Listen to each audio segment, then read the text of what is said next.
disorders. And today I'm joined by Mark, one of our patients. Mark came to our office with symptoms of snoring and sleep apnea, trouble sleeping. So we asked him to come to his appointment today and share his experience.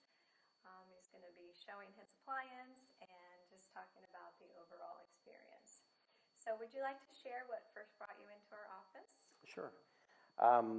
About 2.5 years ago, I was at my family doctor, and I was complaining to him or telling him how I was I was really tired, and they ran a lot of blood tests to see if there was anything off, and everything came back normal. And he was saying, you may just be having some sleep disorders.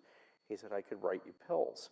And I didn't want to medicate. I wanted to try a different form. So I said, well, do you have anything else or any other suggestions? And he said, yes, I've actually had a couple patients go to this dentist. She's out in Flying Hills or the Flying Hills area, and check her out.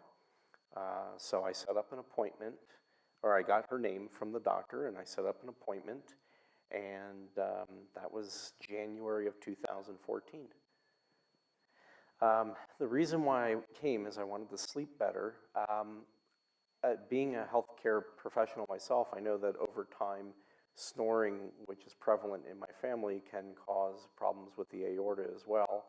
I suffer from hypertension, and I really didn't want to experience any issues later in life where they could be life-threatening.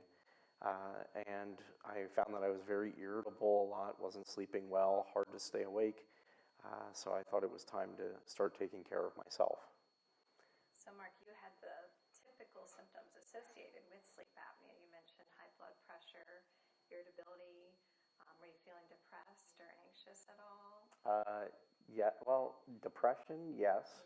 Yeah. Anxious, I was usually too tired to be anxious. Okay, that makes sense. And did it affect your bed partner at all? Did you have any personal issues from the snoring? Honestly, yes. We weren't sleeping in the same bed together. She could not have me in the same bed because of my snoring issues. I was very loud, and she could not sleep as well. And that was one of the other reasons why I wanted to be able to maybe try and maintain that relationship a little bit better than where it was. That's great. Yeah, that's what many patients suffer from. Those are the typical things that they go through. So once you came to the office, we did an examination on you and found that you could potentially have sleep apnea based on your anatomy and how the jaw lined up. Would you share what the next step was as far as getting a diagnosis, what you had to do at home, the sleep study that you took home, It was the process for the appliance? The sleep study was actually very easy. It was an apparatus that was strapped onto my forearm, and there was monitors that went onto my fingers, and I just slept overnight. To me, it wasn't invasive at all. It didn't interrupt any of my sleep. And what it did is it just took the measurements of how many times I stopped breathing during the night, how many times I woke up, whatever other readings were on there. Once those came back, then I made another appointment and came in, and we did fittings for my appliance. And then I think it was about a month or two after that, there was a follow-up as well to make sure that it was fitting properly and that I was getting used to the mouthpiece that I was given. So just to clarify, Mark had a sleep study for diagnosis of sleep apnea, and those can be done in the lab where a person sleeps over away from their home, or what Mark experienced was a take-home sleep study that you wore in the privacy of your own home. Once a diagnosis for sleep apnea is made, then we can give your treatment options. And the most common option that patients experience is the CPAP machine. And this is a typical mask that's worn over the nose or the nose and mouth. And did you have any idea that you wanted to even try this machine or this mask? Honestly, the CPAP machine was the last thing I wanted to try when I heard about this mouthpiece. The idea of sleeping with this on my face was not very inviting. and I wanted to try something that was less invasive, something that I felt that I could move freely while I sleep and not feel like I'm constricted while I'm asleep. So this was definitely not my first option. Right. So another option that's often presented is surgery, but the surgery is performed on the back of the throat, the tonsil area, and there has to be a lot of tissue there to remove. So we found that you weren't a candidate for surgery. So the best option for Mark was the oral appliance, which he brought with him today. And this is a mouth guard that is worn while he sleeps. We did want to ask him to put the mouth guard in so you could show our audience how small it is and how it doesn't even change your facial structure or anything. He's able to keep his lips closed and breathe through his mouth. I happen to wear one of these also, and I can even drink water with mine. I don't know if you try to do that at night to drink water. And so while that's in, can you talk with it in? Actually, yes. Yes, okay. So you can even have a conversation if need be during the night. But I just wanted to take a moment and just show our audience what we do by checking that in your mouth, if that's okay with you. Sure. Okay. So typically when a patient comes in for an appointment, we will have them put their mouth guard in or their appliance. And then we're going to look at the jaw alignment. We're going to check that the teeth are fitting in there properly. And we're also going to check the bite on the appliance. So if you'll just look straight ahead, you can just look straight ahead for me. So all I generally do is look at the alignment of the muscle attachments there.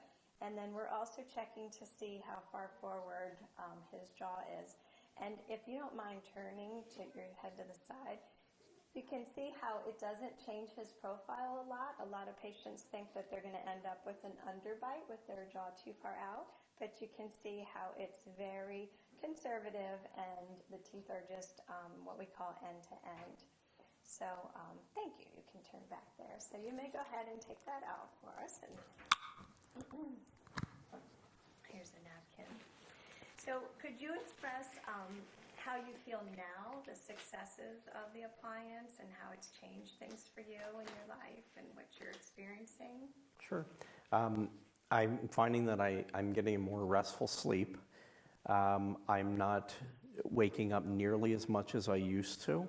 I'm able to maintain longer or extended hours of sleep. I find that I'm in a better mood. I'm not as irritable. My wife will entertain the idea of me coming and sleeping in bed now, which was important. And my blood pressure has been fine. And I would say that hits it all. I feel a lot better than I did before I came in. Great. And as far as the appointments, in the beginning we saw you several times till we got the appliance position corrected and you were happy with the no snoring noise and your sleep. But now, since you're stabilized, your appointments are about once a year. So Mark comes in once a year, which is what today's visit is for, and we check your appliance, give you supplies, keep it all clean. And in general, those appliances are going to last 5 to 7 years or so, and then it's just a matter of updating it. But so far, would you say your appliance has been comfortable and intact and in shape? Yes, I've had a very good experience with it. I have more than a sufficient amount of supplies at home to maintain it, clean it, and if some of the durable or non-durable pieces start to disintegrate, which can happen sometimes with your saliva, I was given equipment to replace that as well. So they took care of all the needs that I may have. Yeah, and what he means by that are there are some spacers on the sides Yes. that are made out of plastic, and they do fracture on occasion, but Mark has the replacement pieces at home. So based on your experience, do you have any advice for someone who might be snoring or not sleeping well and they haven't had a sleep study or I would about this with the doctor? absolutely, absolutely come in and at least take the time to listen to what Dr. Tammy has to say. I've gone back to my own family physician and have updated him with how I'm doing, and it's given him better confidence in suggesting this procedure or this appliance as well to other patients that he has. I would definitely do it. I would do this 100 times over. Thank you. And just to reinforce what Mark is saying, the American Academy of Sleep Medicine has now changed their guidelines so that oral appliances are actually the top recommendation as the first treatment choice over the CPAP machine because of patients like you who've had that experience and that it really does work well for them. And we find that patients are more apt to wear it versus having that mask on, like you mentioned earlier. So I want to thank you, Mark, for being here with us today. You're welcome. Our office, again, is called the Center for TMJ and Sleep Disorders. We are located on Route 10 out near the Penske Building across from Dan's at Green Hills Restaurant. And we can be reached at 610-796-2835 or on our website. It's tmjsleepcenter.com. Have a great day.